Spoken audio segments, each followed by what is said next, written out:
चेतावनी, रजाग्राफी की सभी रिपोर्ट्स तथ्य, खबरों और सबूतों पर आधारित होती हैं। हर रिपोर्ट के अंदर सबूत दिया जाता है। भारतीय संविधान के साथ साथ YouTube के नियमों का भी पालन किया जाता है। इसलिए रजाग्राफी के खिलाफ चलाए जाने वाले किसी भी प्रोपेगेंडा में ना फंसे। सावधान रहें, समझदार बने।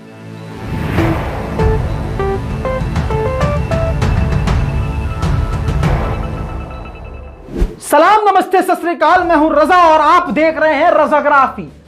अगर आज आपको यह रिपोर्ट देखने के बाद अपने मुसलमान होने पर फख्र न हो तो मेरा नाम मोहम्मद रजा नहीं। अगर आज इस रिपोर्ट को देखने के बाद आपको फख्र न हो अपने मुसलमान होने पर, अपने ईमान पर फख्र न हो तो रजाग्राफी चैनल को सब्सक्राइब करना बेकार होगा। सुकून से सुनिए आज कि भारत की आजादी में मुसलमान का क्या रोल था। आज मुसलमान को दबाया जा रहा है। आज बहुत सारे सुअरों के झुंड के द्वारा मुसलमान को दबाने की कोशिश की जा रही है। लेकिन आज मैं बताऊंगा कि इस आजादी में, भारत की आजादी में, जिसे हिंदू राष्ट्र के नाम पे मुसलमानों को काटने की बातें की जा रही हैं और दिल्ली के जंतर मंतर पे मुसलमान का गला काटने की बात की जा रही है और सरकार ऐसे लोगों को सपोर्ट कर रही, स्पॉन्सर्ड बाय गवर्नमेंट, अगर इसको कहें तो गलत नहीं होगा। आज भी वो लोग आजाद घूम रहे हैं तो आपको समझने की जरूरत नहीं है, आसानी से समझ में आ जाना चाहिए। लेकिन आज हम बात करेंगे सिर्फ और सिर्फ भारत की आजादी में मुसलमानों का क्या योगदान था और ऐसी ऐसी बातें बताऊंगा जो हमारे इतिहास से मिटाई गई है, किताबों में छपने नहीं दी गई हैं, भारतीयों को पढ़ाया नहीं गया है, बताया नहीं गया है। लेकिन एक हफ्ते की मेहनत के बाद आज आपके सामने ऐसी रिपोर्ट पेश करूंगा। छाती चौड़ी ना हो गई तो रजा नाम नहीं। दोस्तों, औरंगजेब बहुत बदनाम किया गया, उल्टा सीधा बोला गया, सत्ता का भूखा था, ठीक है। लेकिन औरंगजेब के बारे में जो छुपाया गया वो जानिए। यह औरंगजेब वही शख्स है जिसने अंग्रेजों को सबसे पहले भारत छोड़ के जाने को कहा था। सन 1686 में इस मुगल शासक ने पहली बार भारत में, इस मुगल शासक ने अंग्रेजों को भारत से निकलने को कहा, वो भी सूरत में। अगर ना आए यकीन तो गूगलवा कर लेना। मुसलमान था।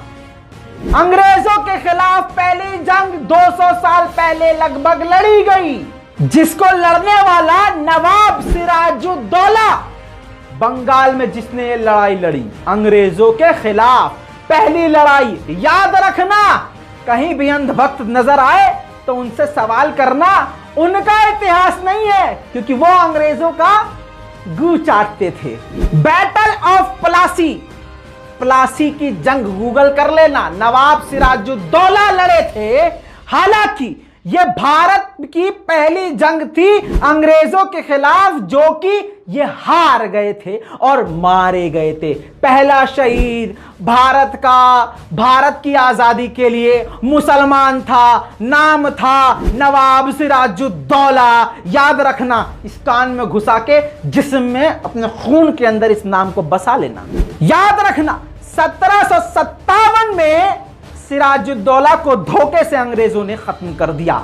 इसके बाद 1782 में भारतवासियों को एहसास हुआ कि हम जीत सकते हैं। और वह एहसास कब हुआ? जब नवाब हैदर अली ने 1782 में अंग्रेजों के खिलाफ जंग लड़ी, जिस जंग में जीत के साइन, जीत के आसार देखे गए। और नवाब हैदर अली और इनके बेटे टीपू सुल्तान ने 1791 में दोनों ने अंग्रेजों के खिलाफ जंग लड़ी, जो घमासान जंग।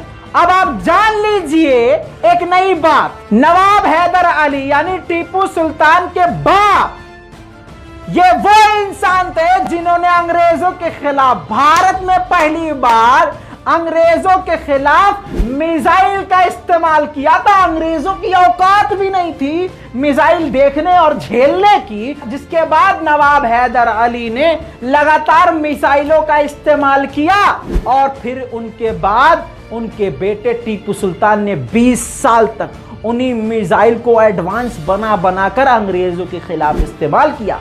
1791 में टीपू सुल्तान लगातार अंग्रेजों पर मिसाइल दाग रहे थे और इनके वालिद साहब 1782 में पहले ही सबसे पहले मिसाइल मार चुके थे और टीपू सुल्तान भारत का पहला ऐसा जनरल था जिसने लगातार मिसाइल अंग्रेजों के खिलाफ इस्तेमाल करी थी। आपको बता दूं कि उन्हीं मिसाइलों के सैंपल को देख के उसको अंग्रेजों ने कॉपी किया, ब्रिटिश ने कॉपी किया। उसके बाद उस मिसाइल को अमेरिका और फ्रांस के खिलाफ उन मिसाइलों का अंग्रेजों ने इस्तेमाल किया। कहने का मतलब यह है और बड़ी जानकारी यह है कि टीपू सुल्तान और उनके वालिद के पास, उनके बाप के पास मिसाइल की टेक्नोलॉजी थी। अंधभक्त नहीं थे वो, वहां होते वो भी गोबर करते, वहां गोबर फेंक के मार दूंगा, दाढ़ी पकड़ के आग लगा दूंगा, ये वहां भी यही करते। लेकिन वहां पर ये क्या कर रहे थे, क्यों नहीं थे वहां पर, नजर क्यों नहीं आ रहे थे? क्योंकि ये अंग्रेजों का गू चाट रहे थे। सुनो, अभी तो बेटा शुरुआत हुई है। 1824 से लेकर 1831 के बीच में एक मुहिम चली अंग्रेजों के खिलाफ, सबसे बड़ी मुहिम, जिसका नाम था मुजाहिद मूवमेंट। जी हां, इसको चलाने वाले सैयद अहमद शहीद थे, जिन्होंने मुजाहिद मूवमेंट चलाया अंग्रेजों के खिलाफ। और उन्होंने अपने 2 साथियों के साथ ये मुजाहिद मूवमेंट चलाया, जिसमें उन्होंने नॉर्थ वेस्ट को अंग्रेजों से, ब्रिटिश से आजाद करवा लिया। और ये सैयद अहमद शहीद जो थे, ये खलीफा नॉमिनेट किए गए थे, लेकिन इनकी आजादी जो इन्होंने अंग्रेजों से वो इलाका, वेस्ट का इलाका आजाद कराया था, वो ज्यादा लंबे समय तक इनके हाथ में नहीं रहा। 1831 में अंग्रेजों ने इनको शहीद कर दिया, मार डाला। समझ रहे हो दोस्तों, पहली जंग लड़ने वाला मुसलमान ही था जिसने अंग्रेजों के खिलाफ आवाज उठाई। पहली मिसाइल जो अंग्रेजों के खिलाफ भारत में इस्तेमाल करी वो मुसलमान। और दोस्तों, जो पहली जंग जीती, जो पहला इलाका आजाद कराया अंग्रेजों से, वो आजाद कराने वाला भी मुसलमान, जिसका नाम सैयद अहमद शहीद, जिनको 1831 में अंग्रेजों के द्वारा कत्ल कर दिया गया। इसके बाद आखिरी मुगल बहादुर शाह जफर ने आजादी की जंग में अपने आप को झोंका। आजादी की जंग को लीड करने वाले बहादुर शाह जफर 1857 में उन्होंने सारी ये जंग का कार्यकाल अपने ऊपर संभाल लिया, सारा कामकाज संभाल लिया। पूरे भारत में ये अलग लेवल की जंग हो गई, यानी जब अंग्रेजों के खिलाफ हर जगह से आवाज उठने लगी पूरी कंट्री में, उस वक्त बहादुर शाह जफर इसको लीड कर रहे थे। लेकिन 10 मई 1857 को पहले से ही जो ब्रिटिश शासन में भारतीय काम कर रहे थे, उन्होंने भी धीरे धीरे बगावत करना शुरू कर दी थी। इसके बाद 31 मई को, उसी महीने के आखिर में, बहादुर शाह जफर ने ऐलान जंग जब किया, तो जो लोग पहले से बगावत कर चुके थे उनको बहुत फायदा मिला। यानी बहादुर शाह जफर और जो बगावत कर रहे थे सरकार के खिलाफ, यानी अंग्रेजों के खिलाफ, उन दोनों को मिलकर काम करने में, आजादी के लिए काम करने में बहुत फायदा हुआ और उसको लीड करने वाले बहादुर शाह जफर थे। आज मुसलमानों का गला काटने की बातें इसी भारत में की जा रही हैं, जिस भारत की मिट्टी में, जिस देश की मिट्टी में सबसे ज्यादा मुसलमानों का खून है और सबसे पहला खून मुसलमान का है। आपको बता दूं, आज मुल्ला मुल्ला बोल के मौलवियों को बदनाम किया जाता है, मुल्ला कटमुल्ला बोला जाता है। इन आतंकियों के द्वारा मुसलमानों को आतंकवादी कहा जाता है, लेकिन इनकी औकात यही है कि इनका इतिहास नहीं है। मुसलमानों का इतिहास एक और आप जान लीजिए। सन 1857 की क्रांति, अगर आप गूगल पे लिखेंगे तो आपको बहुत सारी जानकारी मिल जाएगी। 1857 की क्रांति में 5 लाख मुसलमानों को मार दिया गया। जी हां, अंग्रेजों के द्वारा 5 लाख मुसलमानों को शहीद किया गया, जिसमें सबसे ज्यादा मौलाना और उलमाए कराम मौजूद थे।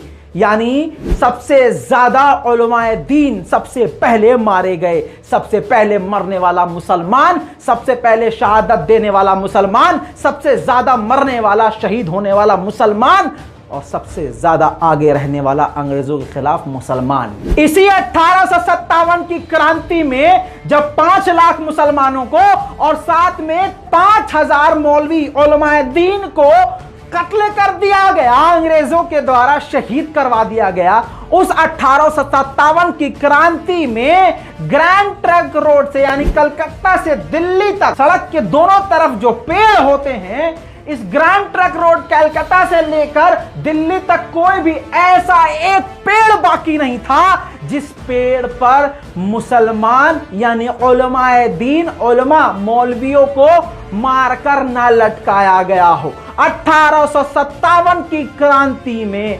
कलकत्ता से लेकर दिल्ली तक सड़क के दोनों तरफ मुसलमान मौलवियों की जो लाशें लटक रही थीं, आज उन लाशों को छुपाया गया, आपसे छुपाया गया। लेकिन फख्र करो मुसलमानों, डरना छोड़ दो। हमारे पूर्वज अगर उस वक्त डर रहे होते तो आज हमारा मुल्क आजाद नहीं होता। हालांकि आज भाजपा ने फिर से हमारे देश को कैद कर दिया है, भाजपा ने पूरे देश को धीरे धीरे बेच दिया है। और अगर सही मायनों में देखा जाए तो अब भारत और भारत के लोग आजाद नहीं है। भारत के उलमाए दीन को ये मुल्ला कतमुल्ला बोल के काटने की बात करते हैं। उन्हीं उलमाए दीन ने उन्हीं अंग्रेजों के खिलाफ जिहाद का ऐलान कर दिया था सबसे पहले, और उलमाए दीन ने भारत को दारुल हर्ब बोल दिया था, यानी एक ऐसी जगह जो दुश्मन के हाथ में है और हमें उसको आजाद कराना है। जिहादी जिहादी बोल के आज सुअर मुसलमानों को बदनाम करते हैं, खुद अपनी दिमाग की गंदगी से किसी भी चीज को जिहाद कह देते हैं और मुसलमान को अकेला पकड़ के, गरीब मुसलमान को अकेला पकड़ के उसकी 6 साल की बेटी के सामने उसको मार के उससे जय श्री राम बुलवा के सोचते हैं हमने बहुत बड़ा काम कर दिया। किसी गरीब मुसलमान को अकेले में मारते हैं। 4-5 साल के बच्चे को जब वो मंदिर में जाता है पानी पीने तो उसको मारा जाता है और कहा जाता है ये जिहादी है। जब मुसलमान कोई भी गलती कर दे तो उसको जिहाद से जोड़ दिया जाता है। और मैं बता दूं कि जिहाद क्या था, यह जिहाद था अंग्रेजों के खिलाफ जिहाद का ऐलान करने वाले उलमाए दीन, जिन्होंने अंग्रेजों के खिलाफ सबसे बड़े जिहाद की घोषणा कर दी थी। इस जिहाद में जब उलमाए दीन और मुसलमानों ने अंग्रेजों के खिलाफ आवाज उठाई और जिहाद का ऐलान किया तो अलीगढ़ मुस्लिम यूनिवर्सिटी में बड़ी बड़ी मीटिंग्स और कॉन्फ्रेंस की जाती थी। 19वीं सदी में अलीगढ़ यूनिवर्सिटी बनाई गई और आपको बता दूं कि उलमाए दीन जिन्होंने प्लानिंग करी वो अलीगढ़ यूनिवर्सिटी में प्लानिंग करी अंग्रेजों के खिलाफ। आज नरसिंहा लंड सरस्वती जैसे आतंकवादी अलीगढ़, उसी अलीगढ़ मुस्लिम यूनिवर्सिटी को बम से उड़ाने की बात करते हैं और सरकार ऐसे ही आतंकियों को Z+ security, Y+ security, police ये सब देती है। समझ में आ रहा है आज किसकी सरकार है? सब समझ में आ रहा है। जो उस वक्त अंग्रेजों का गू खाते थे, जो अंग्रेजों की गुलामी करते थे, आज वो बादशाह बन गए हैं। और आज वही कहते हैं ना, इंसान का मिजाज कभी नहीं बदलता। कल उनके पास ताकत नहीं थी तो वो काम वो नहीं कर पाए, आज ताकत आ गई है तो वो सब काम कर रहे हैं जो अंग्रेज कर रहे थे और जो अंग्रेज करना चाह रहे थे। अंग्रेजों के खिलाफ एक और तहरीक चलाई गई जिसका नाम रेशमी रुमाल है। जो भी कह रहा हूं गूगल करने का सारी जानकारी मिल जाएगी। रेशमी रुमाल तहरीक चलाने वाले भी एक मौलाना थे, शेखुल इस्लाम मौलाना महमूद हसन और मौलाना उबैदुल्ला सिंधी। इस रेशमी रुमाल के तहत इन मौलानाओं की रेशमी रुमाल की ये जो मूवमेंट था, ये सिर्फ इसलिए था कि जो भारत के अलग अलग स्टेट्स हैं सबको एक प्लेटफॉर्म पर जोड़ दिया जाए। इसके बाद अंग्रेजों ने मौलाना महमूद को काला पानी के जेल में डाल दिया था, क्योंकि अंग्रेजों को यह अच्छे से पता था कि हमें कड़ी टक्कर देने वाला यही मौलवी है और रेशमी रुमाल का चलाने वाला यही आलिम है। बैरिस्टर मोहनदास करमचंद गांधी यानी हमारे इस देश के महात्मा गांधी, आप जानते होंगे कि वो साउथ अफ्रीका में नौकरी के लिए गए थे, प्रैक्टिस के लिए गए थे। वो लॉ फर्म में जॉब कर रहे थे, लॉ फर्म में काम कर रहे थे। कहां पर? साउथ अफ्रीका में। और मुस्लिम फर्म में काम कर रहे थे। और आपको बता दूं, उसी फर्म ने अपने खर्चे पर 1916 में गांधी जी को, महात्मा गांधी जी को भारत भेजा। भारत आने के बाद उन्होंने अली बरादरान, जो कि आजादी के लिए पहले से मूवमेंट चला रहे थे, उन अली बरादरान के साथ मिलकर महात्मा गांधी ने अपना काम शुरू किया। और फिर यहां से महात्मा गांधी जी का काम शुरू होता है। इसके बाद बच्चों, आपने सुना होगा, पढ़ा होगा, असहयोग आंदोलन। वो जब छेड़ा गया तो हिंदुस्तान में, भारत में सबसे बड़े बिजनेसमैन, शुगर किंग जो माने जाते थे, जिनका नाम जनाब साबु सिद्दीक था, उन्होंने अपने काम को बंद कर दिया। इसके अलावा दो सबसे बड़ी कम्युनिटी थी, खोजा और मेमन कम्युनिटी। इस खोजा और मेमन कम्युनिटी की खासियत यह थी कि ये बिजनेस में बहुत बड़े थे। इनका हर जगह बिजनेस चल रहा था। इन्होंने अंग्रेजों के प्रोडक्ट का बाइकआउट करने के लिए और अंग्रेजों का बाइकआउट के समर्थन में, उनके बाइकआउट के समर्थन में, आपको बता दूं, इन्होंने अपना पूरा कामकाज बंद कर दिया। सबने एक आंदोलन जरूर सुना होगा, भारत छोड़ो आंदोलन। यह आंदोलन किसने बनाया था? आपको घुमा फिरा के बताया गया। मुझको भी ये उल्टा सीधा ही पता था, लेकिन जब खुद रिसर्च करी, पुरानी ऑनलाइन पीडीएफ किताबें, अंग्रेजों के टाइम की अंग्रेजों से लिखी हुई किताबें जब हमने ढूंढी, निकाली, पढ़ी, तो समझ में ये आया कि ये भारत छोड़ो आंदोलन असल में मौलाना अबुल कलाम आजाद का बनाया हुआ था। ये नारा उन्हीं का था, भारत छोड़ो आंदोलन उन्हीं का बनाया हुआ था। 1942 में ये आंदोलन शुरू किया था। लेकिन आपको बता दूं कि 1942 8 अगस्त को मौलाना अब्दुल कलाम आजाद को जेल में डाल दिया गया अंग्रेजों के द्वारा। जिसके बाद इस भारत छोड़ो आंदोलन को आगे बढ़ाने के लिए महात्मा गांधी जी के हाथ में सारी जिम्मेदारी आ गई। जिसके बाद महात्मा गांधी जी ने बड़े ही तरीके से और सफलतापूर्वक इस आंदोलन को आगे बढ़ाया। भारत की आजादी के लिए अंग्रेजों के खिलाफ जब मुसलमान लड़ रहे थे, तो मुसलमान जो उस वक्त लीडर थे, वो सभी दलित को लेकर चलते थे, दलित का मुद्दा हमेशा आगे रखते थे। आपको बता दूं कि लंदन में राउंड टेबल की मीटिंग के दौरान जब मौलाना अली जौहर से कहा गया कि हम आपकी सारी बात मान लेंगे, सारी शर्त मान लेंगे, आप दलितों का मुद्दा छोड़ दें, तो उन्होंने दलितों का मुद्दा और दलितों को छोड़ने से साफ इनकार कर दिया। अब 1946 आ गया। 1946 में सेंट्रल इलेक्शन में डॉक्टर BR अंबेडकर जीत नहीं पाए, इलेक्शन हार गए। माननीय अंबेडकर, जिन्होंने हमारे भारत का संविधान लिखा, जिन्होंने भारत को भारत बनाया, वो जीत नहीं पाए। और कौन जीता था? मुस्लिम लोग जीते थे, मुस्लिम नेता जीते थे। उस वक्त बंगाल मुस्लिम लीग ने अपने एक जीते हुए, जो जीत गया था, पब्लिक पोल से जीता था, उसको अपनी सीट से हटाया और वो सीट BR डॉक्टर अंबेडकर को पेश की और कहा कि माननीय, ये आपकी सीट है, आप हमारे साथ काम कीजिए, भारत के लिए काम कीजिए। जर्नलिज्म, भारत में जो पहला जर्नलिज्म शुरू हुआ, सबसे पहला, उसमें जो जर्नलिस्ट सबसे पहले अंग्रेजों के खिलाफ लिख रहा था और अपनी कलम का इस्तेमाल अंग्रेजों के खिलाफ कर रहा था, उनका नाम था मौलाना अबुल कलाम आजाद। और जो पहला जर्नलिस्ट शहीद हुआ अंग्रेजों के द्वारा, अंग्रेजों के खिलाफ लिखने की वजह से, सुनिए वो कौन है? मौलाना बाकर अली। शहीद मौलाना बाकर अली अंग्रेजों के खिलाफ लिखते थे, उनको अंग्रेजों ने कत्ल कर दिया। आज भी वही हो रहा है। ऐसे बहुत सारे पत्रकार जेल में हैं। सच बोलने पर ट्विटर बंद कर दिया जाता है, सच बोलने पर जेल में डाल दिया जाता है, NSA लगा दिया जाता है, देशद्रोह का केस कर दिया जाता है। जर्नलिस्ट ऐसे बहुत लोग हैं जिनको जेल में डाल रखा है और पत्रकारों को लगातार फंसाया जा रहा है। अंग्रेजों के गुलाम आज भी वही काम कर रहे हैं जो अंग्रेजों ने किया। मौलाना अबुल कलाम आजाद भारत के पहले एजुकेशन मिनिस्टर। ये जो गोबरखोर मुसलमानों को गाली बकते हैं, इनकी औकात ही यही है। आप सोच के देखिए गाली क्यों बकते हैं, क्योंकि इनको गाली के अलावा कुछ आता ही नहीं है। अरे जिनका इतिहास ही नहीं है वो आपको और हमें गाली ही तो बकेंगे।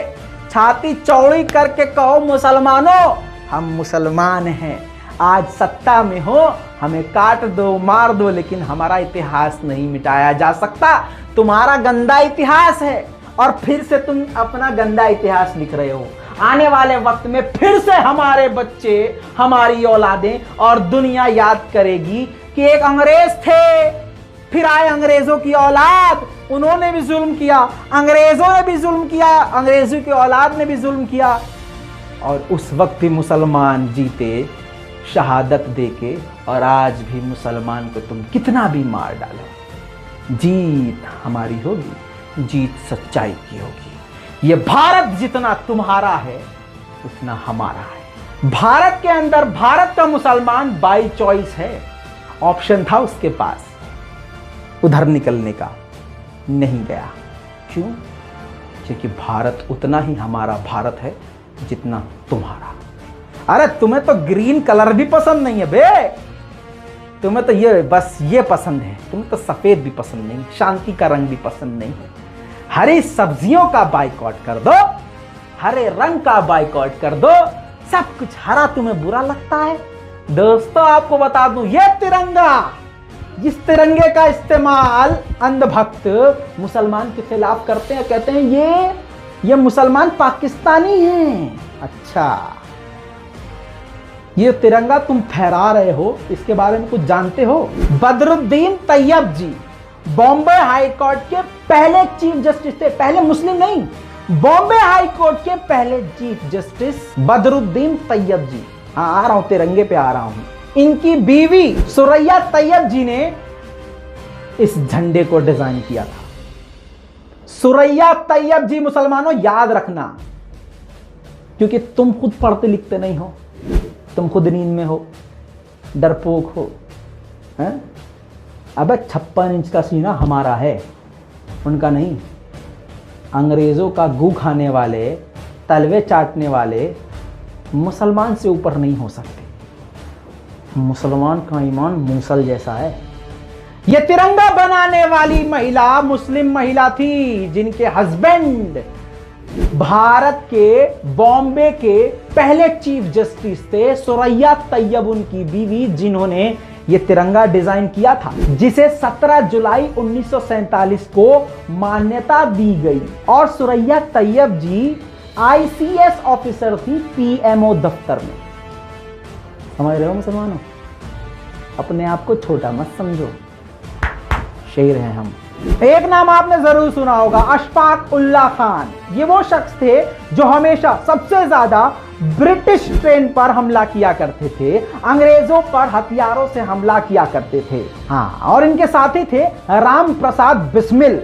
आपकी जानकारी के लिए बता दूं, 1927 में अशफाक उल्लाह खान को फांसी दे दी गई। मौलाना फजले हक खैराबादी, इन्होंने अंग्रेजों के खिलाफ जिहाद का ऐलान किया था और जिहाद के लिए लोगों को इकट्ठा किया था। 1857 में इन्होंने जिहाद का फतवा दे दिया था, जिसके बाद अंग्रेजों ने इनको गिरफ्तार किया और इनको काला पानी की जेल में डाल दिया, जहां पर इनकी मौत हो गई, शहादत हो गई। भारत की आजादी के वक्त एक नारा सबसे ज्यादा आपने सुना होगा, इनकलाब जिंदाबाद, इनकलाब जिंदाबाद। ये इनकलाब का नारा देने वाले हसरत मोहानी थे, जिन्होंने 1921 में यह नारा दिया था। और ये स्टूडेंट थे अलीगढ़ मुस्लिम यूनिवर्सिटी के। जी हाँ, जिस यूनिवर्सिटी को आज आतंकियों के द्वारा खुलेआम बम से उड़ाने को कहा जा रहा है। समझ जाओ, आज खुलकर शीशे की तरह साफ हो गया है कि अंग्रेजों के गुलाम कौन थे और शेर की औलाद कौन है। सैयद अहमद बरेलवी, इन्होंने हिंदुस्तान से लेकर काबुल तक सबको एक कर दिया। ये मौलाना थे और इन्होंने फतवा देकर अपने बयानों से अंग्रेजों के खिलाफ एक आर्मी तैयार कर ली। उत्तर भारत में इन्होंने एक बड़ा नेटवर्क तैयार कर लिया। इसी एक्शन में और अंग्रेजों के खिलाफ ऐसे ही काम करते हुए अंग्रेजों के द्वारा ये कत्ल कर दिए गए, मारे गए। हुसैन अहमद मदनी, दारुल उलूम से इनका ताल्लुक। 1879 में जिनकी पैदाइश हुई, भारत की आज़ादी में एक अहम रोल निभा रहे थे।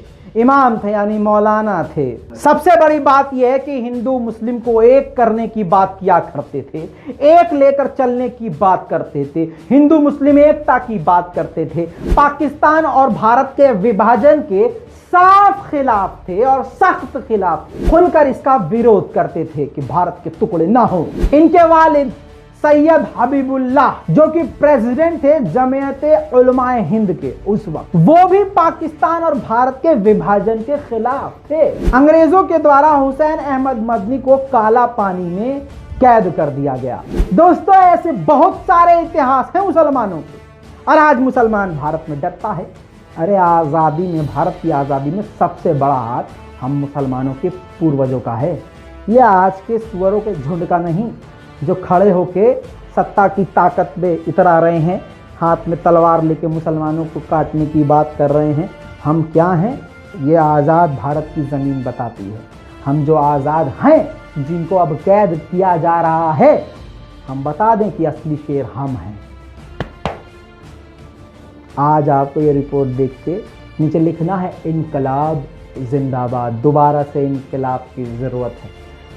दादा लड़े थे अंग्रेजों से, हम लड़ रहे हैं चोरों से और इंशाअल्लाह जरूर जीतेंगे। मुसलमान को जागना होगा, अपने अधिकार, अपने संविधान को समझना होगा। और आज पहली बार मैं कहूंगा, तकबीर, तकबीर, तकबीर।